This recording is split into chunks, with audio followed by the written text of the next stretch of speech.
As far as agriculture education goes in the Netherlands, most of their agriculture education schools would be the university that the student picks. So, for example, Wageningen University would have been a form of agriculture education that would be an option for someone in the Netherlands to choose from. Agriculture education is not structured in their high school, which is what they call their college form. It's a little confusing. They do not necessarily focus on trade there.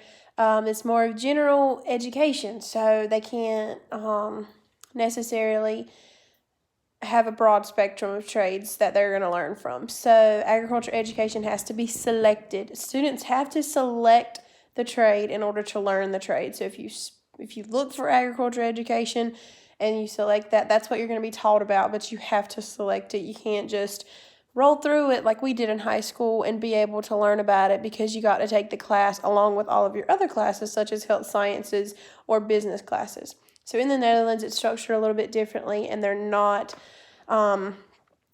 as structured as like they would be in our high school programs.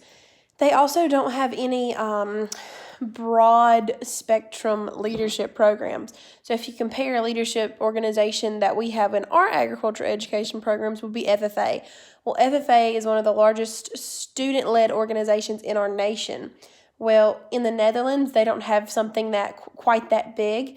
I'm sure that they have clubs and stuff on their campuses, but it's not as big or hasn't had much of an impact on their country as something like FFA would have compared to like in our country.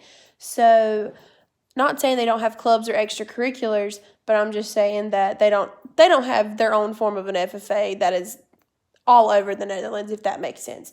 So, many of their agriculture education comes specifically from their college, and most of them are kind of older at that time, so they're not necessarily in the high school age, so they might have outgrown the clubs and or extracurriculars.